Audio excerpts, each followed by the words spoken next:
Good morning everybody. Good morning sir. देखिए, आज युग्मिक विभाजन प्रमेय का तथा एल्गोरिथम के बारे में चर्चा करेंगे। क्या है, पहले हम इसके बारे में अपनी विचार की प्रस्तुति करेंगे। इसको अक्षर से आप लोग पालन करें। कल मैंने वास्तविक संख्याएं देखी थी, प्राकृतिक संख्या, 1 से लेकर अनंत तक जाने वाली संख्या प्राकृतिक है। कुछ लोगों का मत है कि 0 भी प्राकृतिक संख्या का एक अंग होता है। उसको मैंने डिवाइड किया था सम विषम, इवन और ओड नंबर। इवन नंबर सम संख्या वही संख्याएं कहलाती जिनके अंत में 0, 2, 4, 6, 8 हो या 2 से विभाजित हो जाती हैं। विषम संख्याएं वे संख्याएं कहलाती हैं जो 2 से विभाजित नहीं होती हैं या जिनके इकाई अंक पर 1, 3, 5, 7, 9 होते हैं। भाज्य अभाज्य 2 प्रकार की संख्या हैं। भाज्य कंपोजिट नंबर, ठीक, तो हम इसको क्या कहते हैं, जो इम्पोर्टेंट चीज़ है कि वह संख्या जो 1 और स्वयं के अतिरिक्त किसी अन्य संख्या से बराबर विभाजित हो जाती है तो वो हमारी भाज्य संख्या कहलाती है। अभाज्य प्राइम नंबर, वो संख्या जो 1 और स्वयं के अतिरिक्त किसी और संख्या से विभाजित नहीं होती वो हमारी अभाज्य संख्या कहलाती है। इस तरह से हमने पढ़े थे कल। पूर्ण, अपूर्ण, कंप्लीट, अनकम्प्लीट नंबर, ऐसी संख्या जो अगर भिन्न में भी है, भिन्न मीन्स परमेय संख्या, तो परमेय संख्या के रूप में है। और परमेय संख्या के रूप में लिखी गई संख्या में भाग देने के बाद पूर्णतः विभाजित होकर के सीधा माना जाता, उसे कहते हैं पूर्ण संख्या। लेकिन भाग देने के बाद वो संख्या विभाजित नहीं होती, उसे कहते हैं अपूर्ण संख्या कहते हैं। इंपॉर्टेंट है परमेय संख्या। परमेय संख्या वह प्रत्येक संख्या है जो P/Q के रूप में लिखी जाती है। अगर वो 10 है तो 10/1 लिखा जा सकता है, 6 है तो 6/1 लिखा जा सकता है, 1/4, 3/5, 6/5, वो सब ऐसी प्रत्येक संख्याएं समस्त संख्याएं कहलाती हमारी क्या, परमेय संख्या कहलाती। अपरमेय संख्या वो संख्या कहलाती जो अंडर रूट में लिखी हो और बाहर ना निकल सके, ये अंडर रूट के साथ जोड़ में, गुणा में, भाग में, घटाने में लिखी प्रत्येक संख्या हमारी अपरमेय संख्या कहलाती है। आइए, इसकी उत्पत्ति कहाँ से हुई इसके बारे में हम आपको जानकारी देते हैं। 3 का भाग जब अमुक संख्या में दिया गया, 3 बार गया, 9, यही बचा। मैं यहाँ पे और संख्या बढ़ा भी देता हूँ,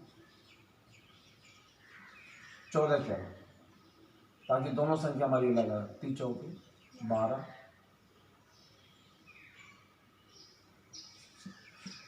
यहाँ 12। मैंने 3 का भाग दिया 14 में। सब लोग जानते हैं भाग देने की प्रणाली को। 3 का 14 में भाग दिया, 4 बार गया, 12 आया, 14 में से 12 घटाया, 2 बचा।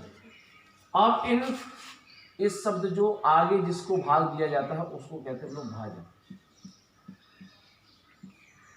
ये संख्या होती है जिसमें भाग दिया जाता है उसे कहते हैं भाज्य। जो प्राप्त होता फल के रूप में, भाग क्रिया के बाद फल के रूप में जो प्राप्त होता है उसे हम भागफल कहते हैं।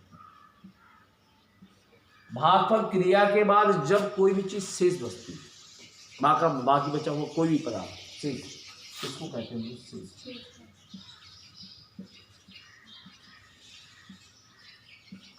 भाजक, भाज्य, भागफल, शेषफल। नोटिस करिए, जिस यहाँ शब्द सब पे भाग विधि से, भाग विधि के बारे में बात चर्चा कर रहा हूँ मैं, तो भाग शब्द का प्रयोग किया गया केवल शेषफल में छोड़ के। भाजक, भाग दिए जाने वाली संख्या को कहते हैं भाजक। भाज्य, जिसमें भाग दिया जाना है वह संख्या कहलाती भाज्य। जो भाग देने के क्रिया के पश्चात जो हमें फल प्राप्त होता है, जो उत्तर प्राप्त होता है, आंसर प्राप्त होता है, उसे कहते हैं भागफल, और बाकी बचे को शेषफल कहते हैं। इनमें एक संबंध होता है। संबंध क्या होता है, चूंकि भाग दिया गया 3 का, 4 बार गया है, 2, 3 चौके 12, 2 14, मीन्स क्या होता है, भाज्य बराबर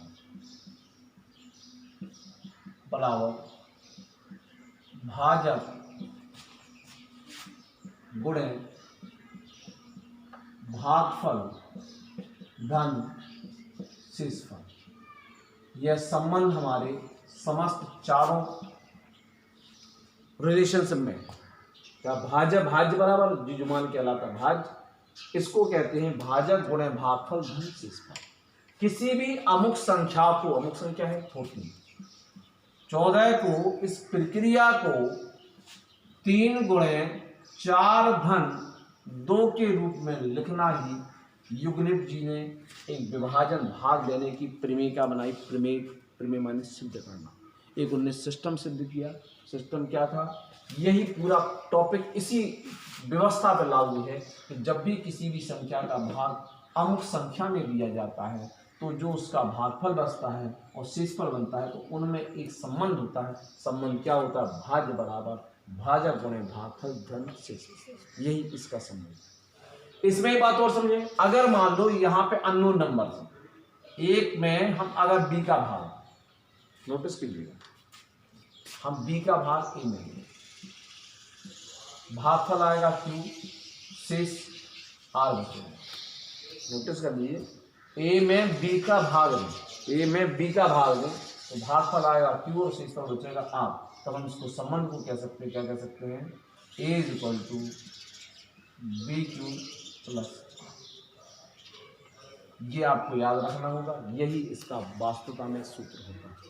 ये एल्गोरिथम से जो सिद्ध करने का सिस्टम से, उसके लिए भी आप समझ लें क्या है कि अब आपका b का भाग, किसी भी संख्या हमारी b है, b यहाँ पे लिखा है, यहाँ a है, यहाँ b है, a का भाग b, और नोटिस करिए b का भाग अगर हम a में देते हैं, यहाँ पे इस तरह से b का भाग a बटे b याद रख लीजिएगा, तो b का भाग अगर हम a में देंगे तो भाग देने के बाद भागफल बचेगा हमारा q और नीचे आएगा शेष r, ये वैल्यू है। तो ये हमारा एल्गोरिथम्स कहलाती है, युगलित विभाजन प्रमेय का।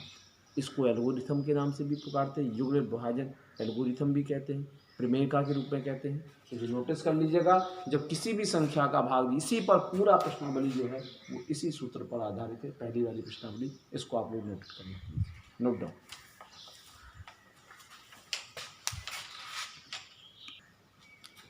इसी बिंदु पे एक चल रहा था, मैं जैसे हम लोगों ने बात की a बराबर बी क्यू प्लस आर, ये स्पष्ट हो गया कि b का भाग हम a में देंगे तो भागफल q आएगा प्लस r आएगा। इसको ऐसे याद रखा करें, a में भाग किसका दिया जा रहा है? b का, तो a का मतलब हर वैल्यू a के बराबर आएगी। a का जब आपको याद करना हो तो a में भाग देंगे क्या? b का, और क्या आएगा? मान लो भागफल आएगा q और बचेगा उसको r। r को कुछ कहते हैं, क्या कहते हैं? r को कहते हैं इस तरह से 0 से बड़ा हो और b से छोटा हो। देखिए नोटिस कर लीजिए, इस चीज को बड़ा छोटा क्या होता है? इस साइड का हिस्सा बड़ा होता है और इस साइड की बात करते हैं तो ये छोटा होता है। तो छोटा बड़ा को ग्रेटर देन लेस देन कहलाता है, ग्रेटर लेस। तो आप बात करते हैं r का मान बड़ा है, यहाँ देखिए बड़ा, देखिए r का मान बड़ा है और बराबर है किसके? 0 से, और छोटा है, यहाँ पे छोटा शब्द है, इस साइड छोटा है, छोटा बड़ा है, छोटा है b से। आखिर ये कहाँ से आ जाता है? इसका मैं प्रैक्टिकल करके देता हूं तब आपको समझ में आएगा। मैं 3 का भाग देता हूं, नोटिस कर लिए, 3 का भाग देता हूं मैं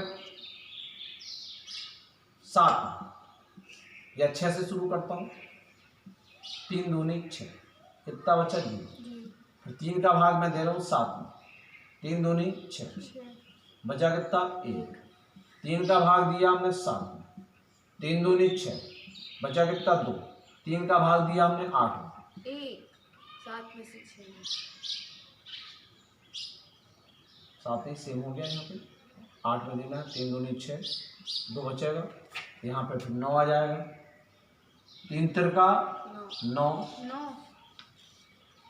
बचा हमारा 0। नोटिस कीजिएगा, जब 3 का भाग दिया, यहाँ पे हमने 3 का भाग दिया तो पहला हमारा आया 0, नोटिस कीजिए, 3 का भाग दिया 0, दूसरा आया 1, तीसरा आया हमारा 2 और फिर आ गया 0। आप इसके बाद कोई भी संख्या ले लेंगे और सीधा बढ़ते चले जाएंगे। ये बात हमेशा ध्यान रखिएगा, यही रूल है। आज चलिए मैं 5 का एग्जाम्पल दूँ। 5 का मैं भाग देता हूँ पहले 10 में, 5 दूनी 10, कितना बचा? 0।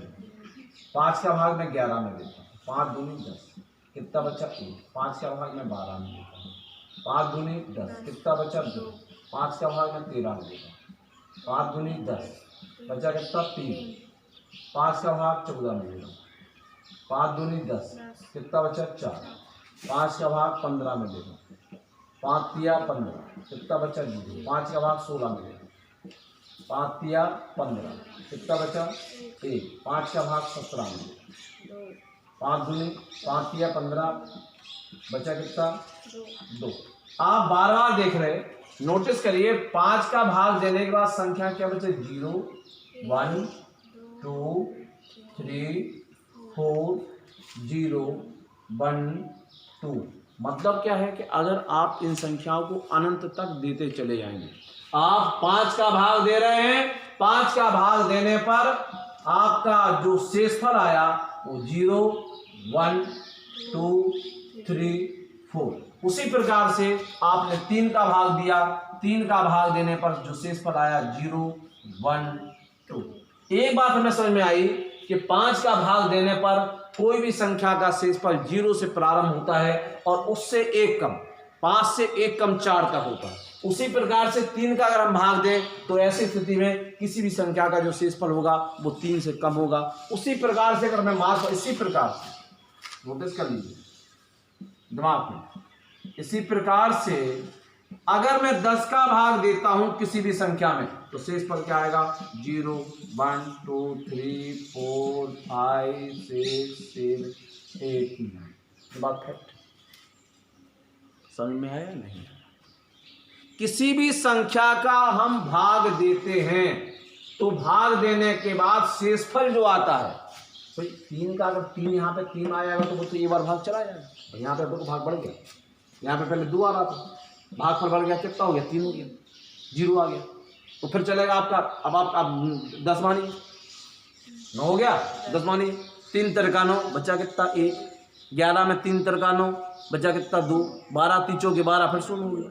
आप संख्या बढ़ाते चले जाइएगा, लेकिन इस बात का विशेष ध्यान रखिएगा कि कितना भी संख्या बना लें, अगर आप इसी संख्या में 7 से विभाजित करते हैं, 7 का भाग देते हैं, तो आप बताइए शून्य कितने आएंगे? शेषफल कितना आएगा बताइए?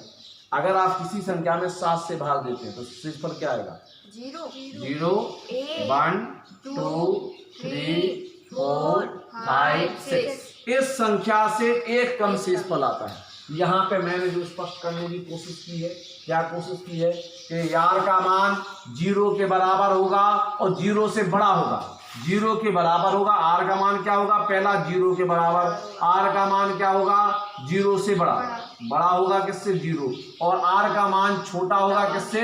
वो संख्या जो भाग, जिस संख्या, अगर मान लो 7 के भाग करें, सपोज 7 की बात करते हैं तो 7 से छोटा होगा। इसी बिंदु को मैंने यहाँ पे लिखने की कोशिश की। यानी स्पष्ट क्या है कि जो यहाँ पे 0 आएगा, आर आएगा, लेकिन जो मान आ जाएगा 7, माने हमेशा 7 से छोटा।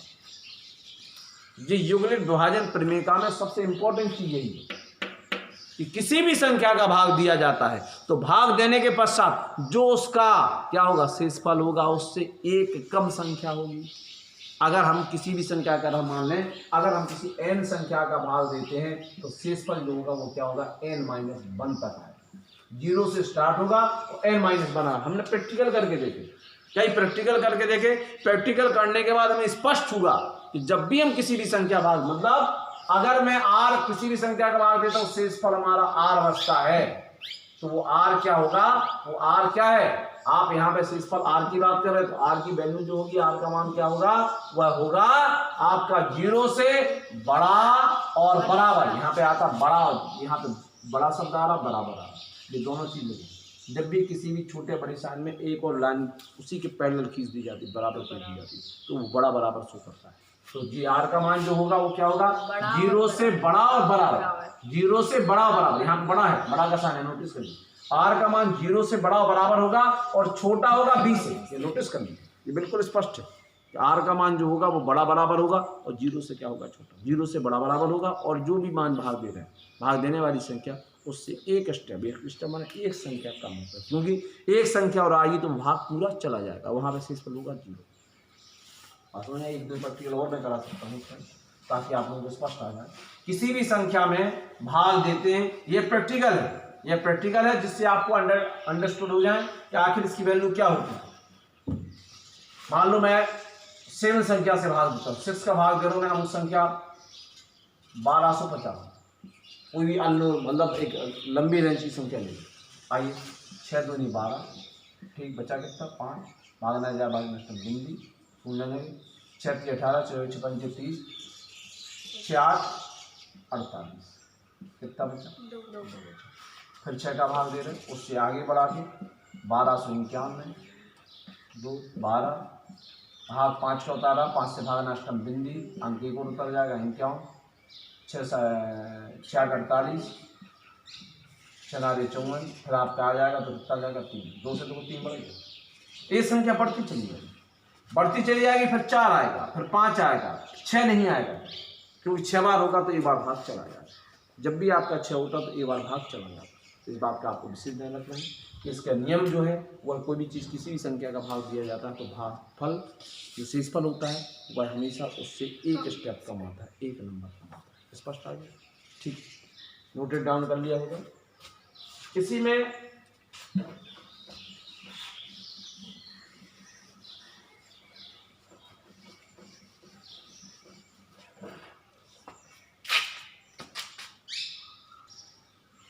नेक्स्ट एक प्रैक्टिकल और करके देखते हैं। सम संख्या और सम संख्या का गुणा क्या होता है। सम 2 है, यहाँ 4 संख्या है, गुणा कितना हो गया 8। यहाँ पे हमने 4 ले लिया, यहाँ हमने गुणा कर दिया 4 में, दोनों सम है, 4 चौके 16। यहाँ 6 है, यहाँ मैंने 10 का गुणा किया, 6 10 आराम 7। यहाँ 8 है, यहाँ 2 का गुणा किया, 8 2 16। नोटेड कर लिए, सम संख्या का सम संख्या में गुणा करने पर मान सम होता है। ये हमेशा ध्यान रखिए। अब इस सम संख्या में अगर हम किसी भी विषम संख्या को जोड़ते हैं, ये नोटिस करिए, सम संख्या में फिर एक मिनट, इस सम संख्या में अगर हम विषम संख्या जोड़ते हैं तब क्या होगा, तो मान क्या हो जाएगा हमारा विषम, मान हो जाएगा विषम। ये प्रैक्टिकल है। 16 में 1 जुड़ा 17, देखिए विषम। 60 में 1 जुड़ा 61, विषम। 16 में 1 जुड़ा तो क्या हो जाएगा हमारा 17, विषम। लेकिन अगर इन्हीं सम संख्याओं में, अगर मान लो इन्हीं सम संख्याओं में हम अगर विषम संख्या ना जोड़ करके ऑब्लिक लगा करके हम प्लस सम संख्या जोड़ते तब क्या होगा। 8 में अगर मान लो सपोज दैट, इसको यहाँ पे रिप्लेस कर रहे हैं, 8 में 2 जोड़ेंगे तो हमारा हो जाएगा 10। तो हम अगर सम संख्या जोड़ते हैं तो मान हमारा आएगा सम। स्पष्ट किया जाए। नंबर 1 पहला क्या है, प्रत्येक सम संख्या में सम संख्या का गुणा करने पर मान सम आता है, और सम में विषम जोड़ने पर मान विषम हो जाता है, और सम में सम जोड़ने पर, और भी स्पष्ट कर दो, 16 में 2 जोड़ेंगे मान आपका 18, ये भी आपका सम। 60 में 2 जोड़ेंगे मान होगा आपका 62, ये भी सम।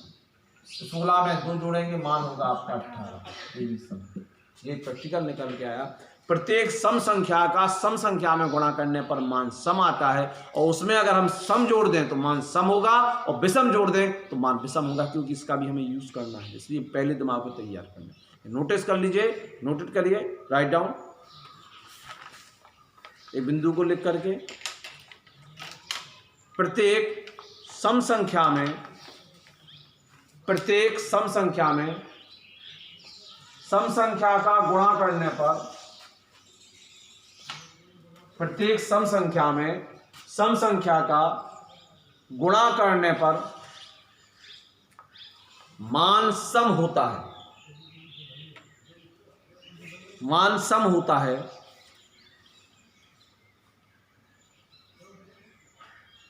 तत्पश्चात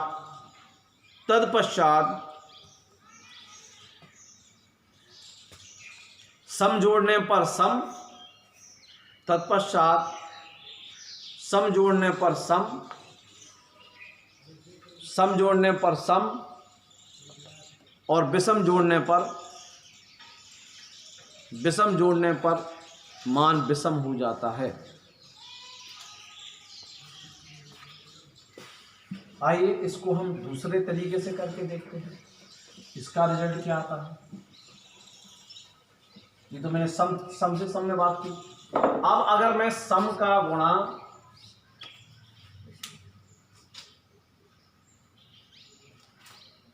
सम और विषम का गुणा करता हूं, इससे कोई मतलब नहीं है, सम और विषम का गुणा हो सकता है, विषम सम का हो सकता है। सम और विषम का गुणा करते क्या रिजल्ट आता है, 2 है, विषम हमारा 1 है, मान क्या आया 2। यहाँ हमारा 4 है, यहाँ पे हमारी संख्या 3 है, 4 सम है, 3 विषम है, 4 दिया 12। यहाँ 2 है, यहाँ पे 5 है, 5 विषम है, 5 दूनी 10। 6 गुणे 7 कर दो, 6 7 8 गुणे 3। आप नोटिस करिए, प्रत्येक सम संख्या में अगर हम विषम संख्या का गुणा करते तब भी मान सम आता। ये निकल के आ गया। इसको आप कॉपी पे लिख भी लीजिएगा कि प्रत्येक सम संख्या में विषम संख्या का गुणा करने पर मान हमेशा सदैव सम ही आता है। नोटिस कर लीजिए, प्रत्येक सम संख्या में विषम संख्या का गुणा करने पर मान सम आता है। दीदी आपका एक लिखा लगा है। और फिर सम संख्या में सम संख्या जोड़ेंगे तो मान सम होगा, और विषम संख्या जोड़ेंगे तो मान विषम होगा। ये प्रैक्टिकली हमने सिद्ध कर लिया। इस व्यवहार का हम यूज कहीं भी कर सकते हैं। समझे बात को? क्या कर सकते हैं? प्रत्येक सम संख्या में विषम संख्या का गुणा करने पर मान सम आता है, और प्रत्येक सम संख्या में सम संख्या गुणा करने पर भी मान सम आता है। और फिर ऐसी स्थिति में सम संख्या जोड़ते हैं तो मान सम हो जाता है, और विषम संख्या जोड़ते हैं तो विषम संख्या मान विषम हो जाता है। नोटिस कर लीजिएगा, ये बहुत अच्छी चीज आपको प्राप्त होगी। इसके बाद एक बिंदु और है, क्या विषम संख्या का विषम संख्या में गुणा करें तब क्या होता है? क्या इसको भी थोड़ा सा देख लेते हैं कि हमारे IQ का यूज हो सकता है। आ जाइए, दो विषम संख्याओं का गुणा करने पर प्रैक्टिकली क्या मान आता है? आइए, 1 गुणे 1 बराबर 1, 3 गुणे 5, 5 तिया 15, और 5 गुणे 7, 5 सत्ते 35, 9 गुणे 11, 11 9 99। मतलब क्या समझ में आया कि दो विषम संख्या का अगर हम गुणा करते हैं तो औसतन हमारी संख्या कैसी आ रही? विषम संख्या ही आ रही। तो सम का सम से तब सम आता है, सम का विषम से तब सम आता है, विषम विषम पदों का गुणा हमेशा क्या आता है? विषम आता है।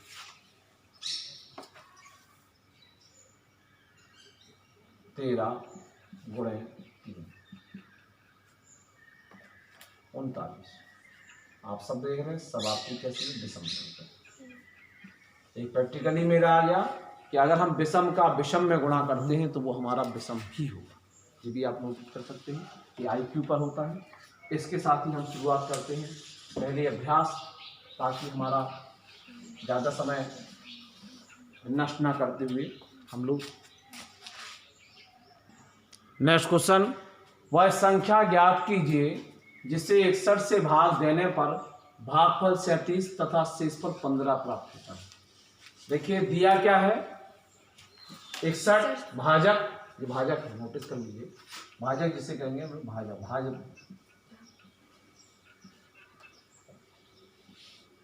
भाजक को हमने यहाँ पे क्या माना है? भाग देने वाली संख्या को b। नोटिस करिए, b कितना है हमारा? 61। दूसरा क्या है? भागफल। भागफल को क्या मानते हैं? q इक्वल टू कितना? 37। शेषफल क्या है? बराबर 15। क्या निकालना है? कोई संख्या ज्ञात करो, यानी भाज्य बराबर a बराबर क्वेश्चन। इन चारों में संबंध आपको ज्ञात है। a equal to BQ plus r। मान निकालना a का, तो b का वैल्यू कितनी दे रखी? 61 मल्टीप्लाई बाई 37 प्लस 15। इन सबका मल्टीप्लिकेशन करके, एडिंग करके आप इसका हल करके निकाल लें, यह उसका उत्तर होगा। बहुत सरल है, सिंपल क्वेश्चन। राइट डाउन, हल कर लें और राइट डाउन करें। 3 क्रमागत धनात्मक पूर्ण संख्या, यहाँ पूर्ण संख्या का इस्तेमाल किया गया, कोई अधूरी संख्या ना हो, का गुणनफल 6 से विभाज्य है, या कथन सत्य है या सत्यार्थ है। आइए प्रैक्टिकल करके देखते हो, उत्तर हमेशा मिल जाएगा। पहला 1 2 3, इसको देख लें। दूसरा इसके बाद अगली संख्या होगी 2 3 4। क्रमागत माने क्रम से, पहले यहाँ से 1 से स्टार्ट होती है तो मैंने 3 लिया, फिर यहाँ पे 2 आएगा था, 3 4 5 4 5 6 5 6 7 6 7 8 7 8 9 8 9 10। पहले तो आप देखिए कि किससे भाजन करना है आपसे? 6 से। 6 का गुणनखंड क्या होता है? 2 गुणे 3। 6 का गुणनखंड 2 गुणे 3। 6 का गुणनखंड 2 गुणे 3, 2 गुणे 3 है, अतः दो ऐसी संख्या के गुणनखंड में ऐसी संख्या के गुणनखंड 2 और 3 से विभाजित है तो वह 6 से विभाजित होगा।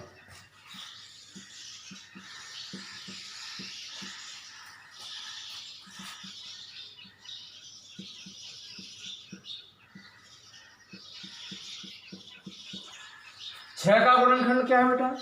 2 गुणा 3। 2 का 3 में गुणा करते तो मान हमारा 6 आएगा। तो ऐसी स्थिति में संख्या 2 3 से विभाजित है तो वह संख्या 6 से विभाजित। अगर किसी संख्या में 2 और 6 का भाजन, संख्या क्या है? 6 का गुणनखंड, गुणा में खंड, नोटिस की गुणा में खंड, गुणा में खंड क्या है? 2 गुणा 3। तो अगर कोई भी संख्या 2 और 3 से विभाजित है, 2 से विभाजित है या उसके संख्या में गुणनफल 2 3 का है तो वह संख्या 6 से विभाजित हो जाएगी। नोटिस करेंगे यहाँ पे पहली संख्या को देखिए, सत्यापन करना है, कथन सत्य है सत्य, इसको सत्यापन करना है। तो सत्यापन करने के लिए प्रथम प्रत्येक संख्या पे आप नजर डालिए। प्रत्येक संख्या में 2 और 3 का विभाजन है। नोटिस करिए, देखिए 2 और 3, 2 और यहाँ पे 3, 4 में आपका 2 गुणा 2 है, 3, 2 गुणा 2, यहाँ 6 सीधा विभाजित हो रहा, 3 और आपका 6 से सीधा विभाजित हो रहा, या 6 से सीधा विभाजित हो रहा।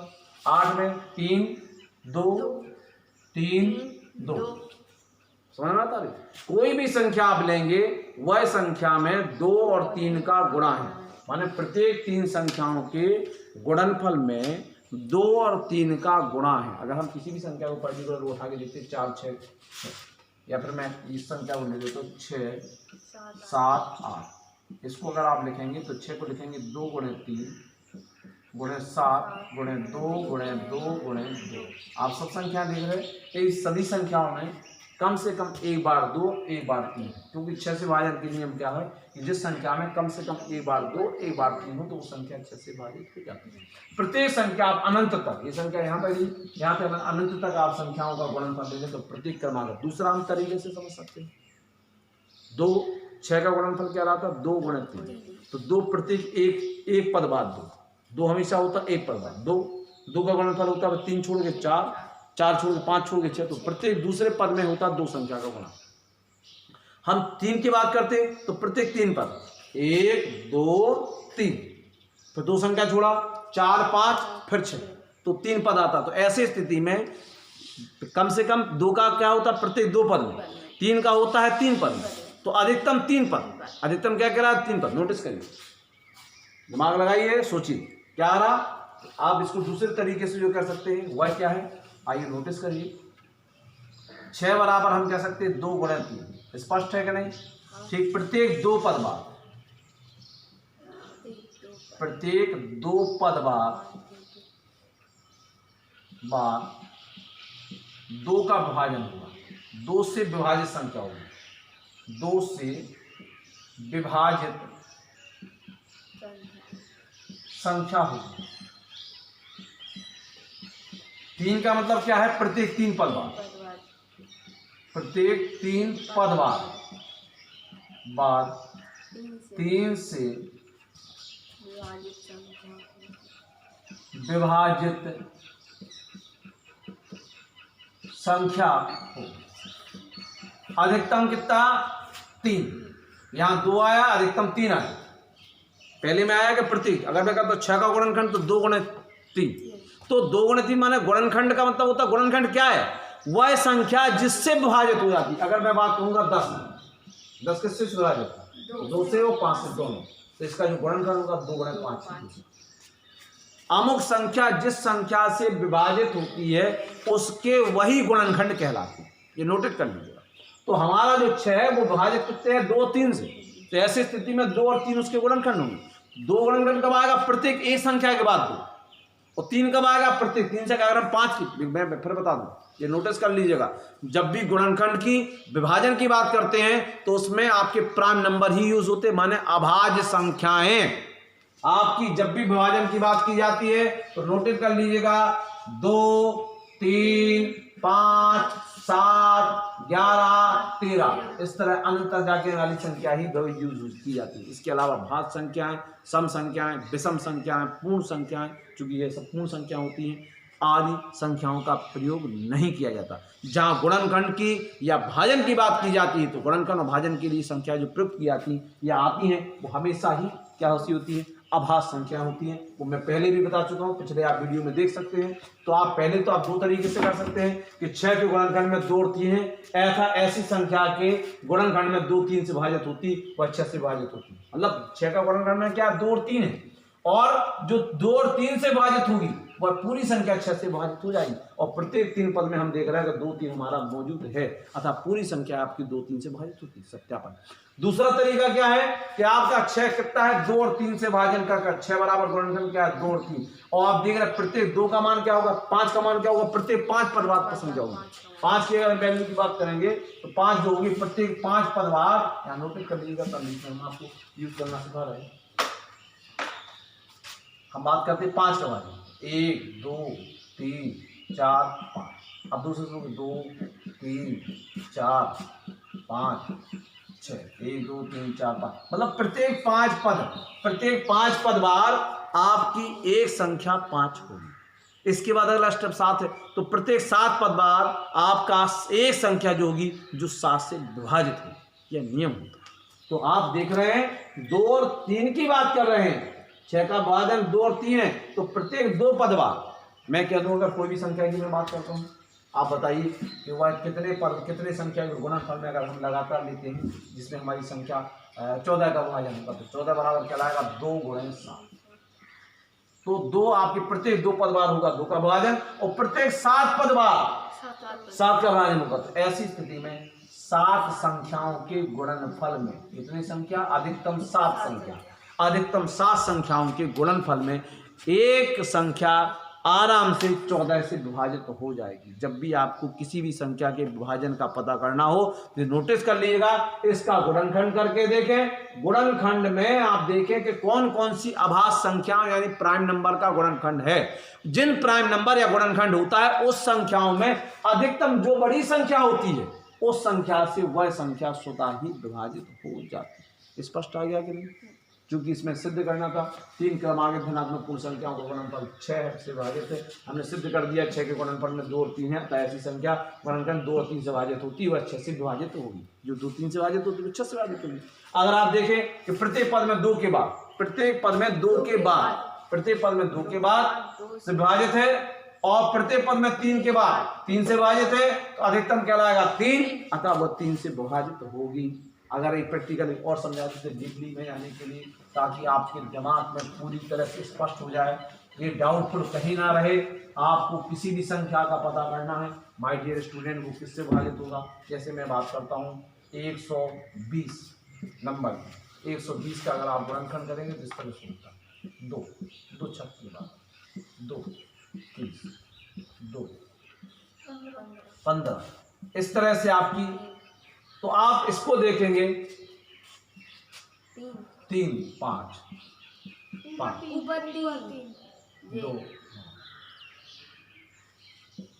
3 5 15 और 5 आपको दिखाई पड़ रहा, एक 2 आ गया, एक 3 आ गया, एक 5 आ गया। इन सब तीनों का क्या है गुणनखंड क्या होगा, तो इन संख्याओं का भाग जिस संख्या में चला जाता है वो आराम से विभाजित हो जाता है। इस तरह से आप प्रैक्टिकली कर सकते हैं। इसके विभाजन का नियम, विभाजन का भी आप नियम कर सकते हैं। तो विभाजन के बारे में आप नोटिस कर लीजिएगा, ये क्वेश्चन इसी तरह से करके हल कर लीजिएगा। ठीक है, राइट डाउन कर लिया था, दोबारा मैं दिखाई दे रहा हूँ, ठीक, मौके दिखा दे, देखिए नोटिस कीजिएगा। जैसे मैंने बताया था 120 का विभाजन का नियम, तो मैंने बताया कि 120 के गुणनखंड में जो गुणनखंड आया था उसमें 2 भी आया था, 3 भी आया था, 5 भी आया था। तो 2 प्रत्येक 2 पद बाद 3 1 2 और 3 पद बाद 5 1 2 3 4 5, अधिकतम संख्या है 5। इसका मतलब क्या है, प्रत्येक 5 पद के गुणनफल में वह संख्या 120 से विभाजित होगी। यहाँ पे 5 पद का गुणनफल आ गया 120, 2 60 3 20 4 5 20 और 5 5 6।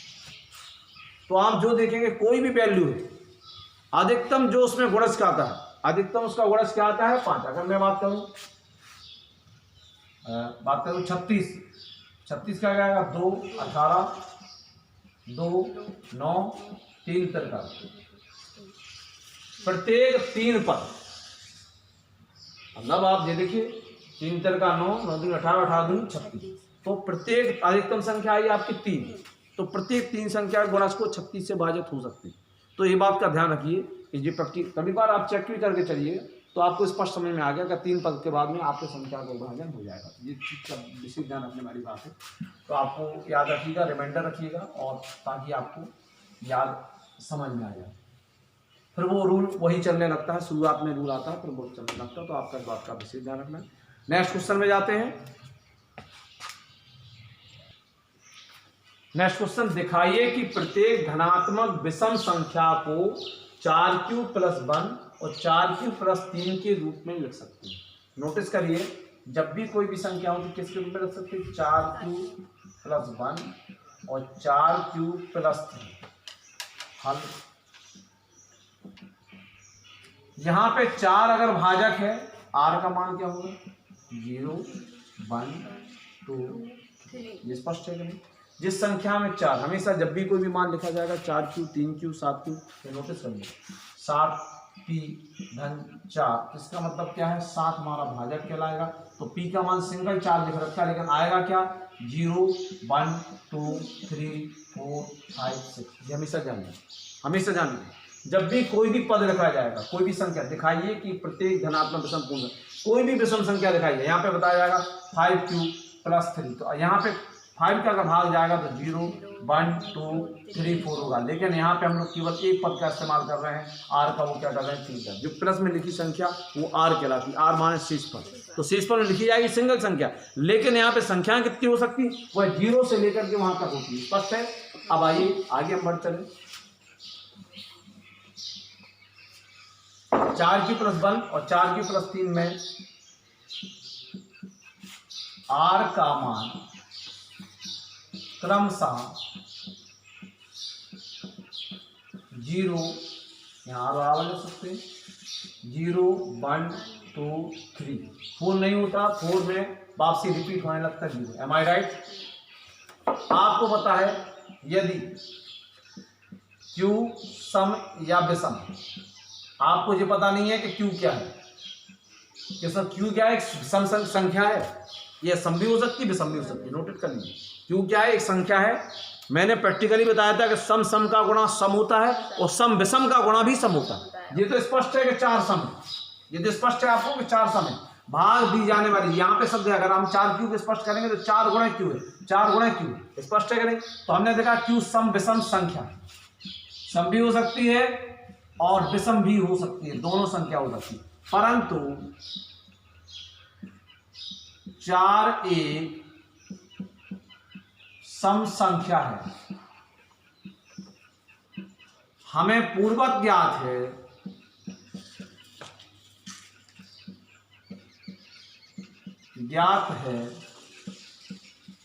कि सम सम का सम गुणे सम तथा सम गुणे विषम का गुणा सदैव सम होता है। मैं पहले आपको समझा चुका हूं, स्पष्ट है आपको कि नहीं? हम पहले आपको स्पष्ट इसीलिए करा चुके थे कि प्रत्येक सम संख्या का सम संख्या में गुणा करते तो मान सम आता है, प्रत्येक सम का विषम संख्या में गुणा मान करते तो सम। यहाँ पे उन्होंने सम का यूज किया, ये तो सम है, लेकिन हम क्यू को नहीं कह सकते कि क्यू सम भी हो सकता है, क्यू हमारा विषम भी हो सकता है। जैसे मैं 4 की बात करता हूँ, यहाँ क्यू 2 है, सम है तो 4 दूनी 8, क्यू 3 है तो 4 की 12, 4 है सम है तो 4 चौके 16, 5 है 5 चौके 20, तो मान हमेशा सम ही आएगा। बता रखा, एम आई राइट? तब 4q का गुणा सदैव सम होगा। एम आई राइट? ये स्पष्ट हो गया? तो मान क्या होगा एस, अब यहाँ तो सम हो गया मान। अब ऐसी स्थिति में करना क्या है, अब सम संख्या में अगर आप सम जोड़ते हैं तो मान सम, और सम में विषम जोड़ते हैं तो मान विषम। तब सम संख्या में मान सम जोड़ने पर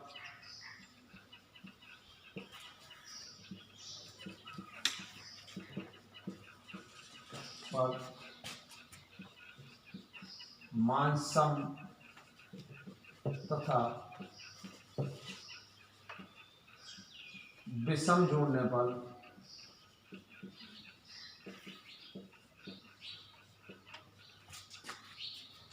मान विषम प्राप्त होगा। अतः 4q+1 और 4q+3 कैसे विषम संख्या। नोटिस करें, हमने फिर जान लीजिए, इसमें सिखाइए कि प्रत्येक धनात्मक विषम, धनात्मक माने धनात्मक संख्या है, विषम संख्याओं को 4q+1 और 4q+3 में लिखा जा सकता है। तो मैंने बताया कि 4 हमारा दोनों में कॉमन है, माने भाजक 4 है, तो शेष पर क्या होगा 0 1 2 3 तक आएगा। भाजक अगर 4 होगा तो शेष पर 0 1 2 3 तक आएगा। तो ऐसी स्थिति में 4a हमारा क्रम है, इसको अगर आप चाहते भी यहाँ लिख सकते थे, तब इसके पद क्या हो सकते हैं 4q, अगर कोई पद की बात करें तो 4q+0, 4q+1, 4q+2, 4q+3, इतने पद होंगे। इतने में जी वाले पद कैसे होंगे, विषम पद होंगे, ये दोनों पद होंगे सम पद। क्यों पद होंगे, मैं पहले कह चुका हूं कि अगर q सम विषम है, q सम भी हो सकता है विषम भी हो सकता है, तो सम विषम का गुणा सम के साथ हमेशा सम होता है, और सम के साथ अगर हम सम जोड़ते हैं, 0 सम है तो मान आएगा सम, 0 1 विषम है तो मान आएगा विषम, 2 सम है तो सम आएगा, 3 विषम है तो विषम आएगा। इस तरह से हम समाधान कर सकते हैं। Thank you very much. आज के लिए इतना ही, और हमारा आपसे अनुरोध है हमारे इस वीडियो को लाइक सब्सक्राइब जरूर करें ताकि काफ़ी लोगों तक पहुँचे, आपकी रेपुटेटेड बने, ताकि हम बेहतर ढंग से प्रदर्शन कर सकें, स्टडी कर सकें, घर बैठे जब चाहें जिस दिन चाहें अपने उस यूट्यूब चैनल को ओपन करें, सिलेक्टेड वीडियो पे जाएं, आराम से देखें, लाइक सब्सक्राइब करें। Thank you very much.